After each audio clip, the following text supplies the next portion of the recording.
வணக்கம். கடந்த வீடியோவில்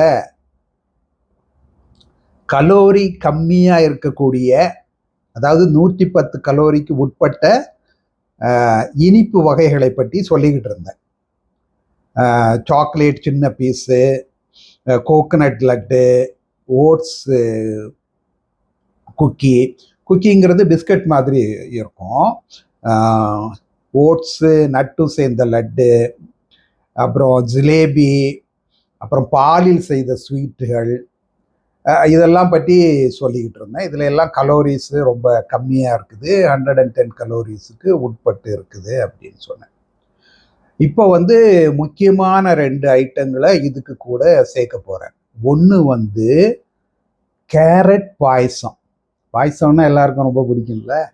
கேரட் பாயசம் 50 மில்லி மட்டும் சாப்பிட்டீங்கன்னு சொன்னால் 100 கலோரி தான் வருது.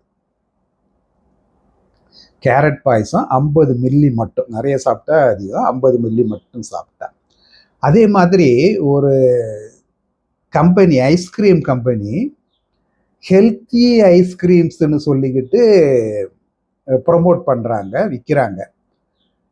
அந்த ஐஸ்கிரீம் டப்பாலேயே பார்த்தீங்கன்னா எத்தனை கலோரிஸ் அதில் இருக்குது. ஒரு ஸ்கூப் ஐஸ்கிரீம் நம்ம எடுத்தோம்னா எத்தனை கலோரிஸ் அதில் இருக்குதுன்னு போட்டிருக்கிறாங்க.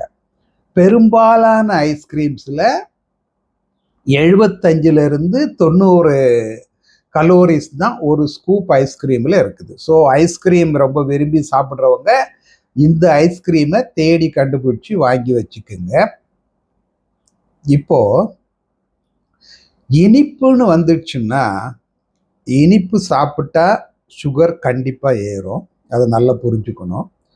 டெய்லி இனிப்பு சாப்பிட்றது அவ்வளவு நல்லது அல்ல. வாரத்தில் 1 நாளோ 2 நாளோ இனிப்பு சாப்பிடலாம். இந்த லோ கலோரி ஸ்வீட்ஸ், அதாவது 110 கலோரிக்கு உட்பட்டு இருக்கக்கூடிய ஸ்வீட்ஸை எடுத்துக்கிட்டோம்னு சொன்னால் அதை சாப்பிட்றது ரொம்ப கஷ்டமான வேலை இல்லைன்னு சொன்னால் அதுக்காக வேண்டி பெருசாக நம்ம எதுவும் பாடுபட வேண்டாம். நான் முன்னாடி ஒரு வீடியோவில் சொல்லியிருந்தேன், அதாவது வாழைப்பழம் சாப்பிட விரும்புகிறவங்க ஒரு சப்பாத்தியை குறைச்சிக்கிட்டு அந்த வாழைப்பழத்தை டெய்லி சாப்பிடலாம். பழம் டெய்லி சாப்பிடலாம், தினந்தோறும் சாப்பிடலாம், அதில் ஒன்றும் ப்ராப்ளம் இல்லை.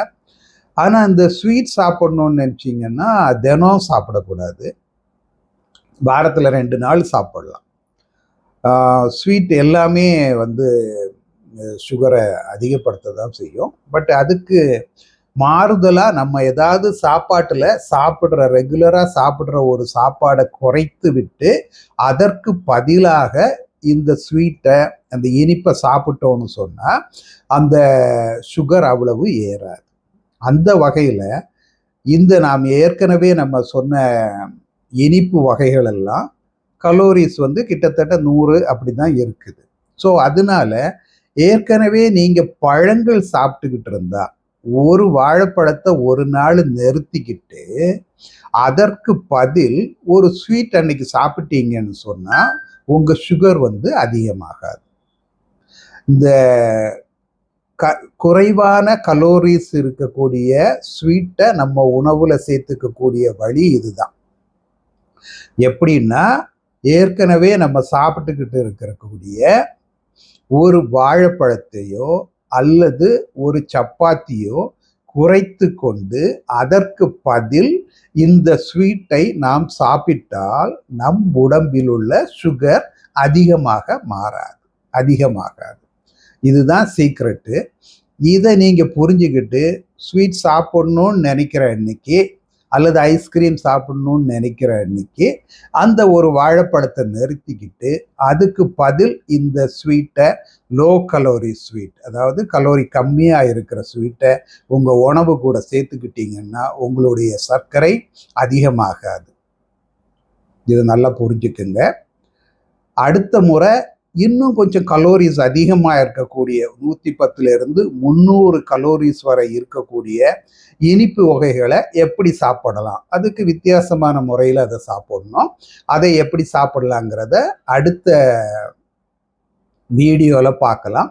அதுவரைக்கும் உங்களிடமிருந்து விடைபெறுவது உங்கள் டாக்டர் சி.வி. பிள்ளை.